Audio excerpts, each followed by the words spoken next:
After a week of general election campaigning here in the UK, all parties are out again this weekend vying for support. Rishi Sunak has pledged to give 30 towns across the UK £20 million each if the Conservatives are re-elected, while Labour vowed to boost employment and increase support for people with long-term illness. Meanwhile, the Liberal Democrats have promised to make 10 Premier League games available on free-to-air TV per season. Our political correspondent Ione Wells reports. Cheers, change and cheesy grins. Labour are hoping to show a positive front today with the launch of the bus, Angela's bus. And doesn't it look fantastic? After their campaign was a little derailed this week by internal fallout over whether Diane Abbott could run as a Labour candidate.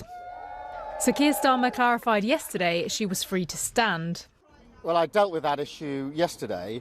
Today is about taking our argument to the country and getting people back to work. There are millions of people who aren't in work, who are on benefits, who desperately want the dignity and respect of being back to work. We're putting our plan on the table to reform job centres so that they can actually be places that support people back into work. The Conservatives are also trying to refocus this weekend after another former Tory MP said they were switching their allegiance to Labour. And that's what we're going to stop, aren't we? Rishi Sunak's pitch to stop others following was a promise to invest £20 million in 30 towns. The majority are seats currently held by the Conservatives, but he denied the choice was political. I'm not going to make any apology for supporting towns. It's where the majority of people live. They were neglected for decades under previous Labour governments, and we're in Teesside today. It's a great example of a place that we focused on as a government. People can see the change in the communities that's happened. I want to make sure we spread that type of opportunity and pride right across the country. The Liberal Democrat leader, Sir Ed Davey, says he's taking today to care for his son who has severe disabilities. His campaign, though, are out touring the South Coast.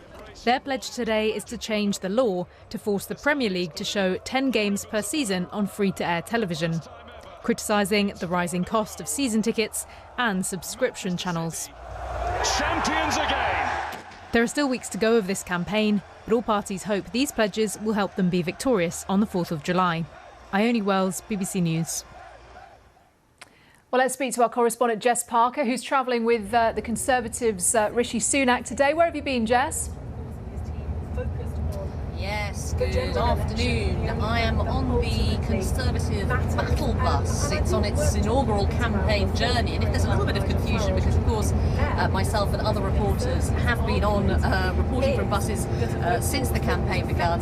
That was on a different bus, didn't have Conservative branding, didn't have the Prime Minister on board, but we are now on the officially branded bus that was launched earlier today in Redcar, and we're continuing to travel across the north-east. Just to give you a sense of this bus, the camera will kindly do a little pan for you. This is producer Jack, BBC producer Jack, and then down the aisle there are other reporters from different broadcasters, from newspapers as well. And of course the idea is that you get to follow the campaign, you get to be in relatively close proximity to the Prime Minister and potentially lob a few questions at him as well. And earlier on in a media huddle, reporters were asking the Prime Minister various questions. One of them was about the fact that the Tory campaign so far has mainly seen the Prime Minister, not exclusively, but mainly seen the Prime Minister heading to Conservative-held seats, seats that were won by the Tories in the last election, playing into this idea that because of Labour's substantial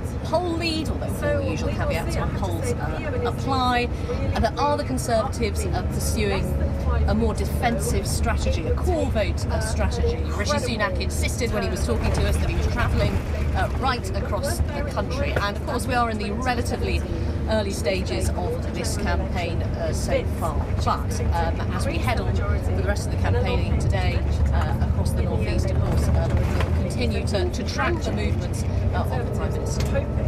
Thank you, Jess. If we'd spoken earlier, I could have told you the best place to get an ice cream in Redcar. We'll have to compare. I'll give you some travel tips while you're there.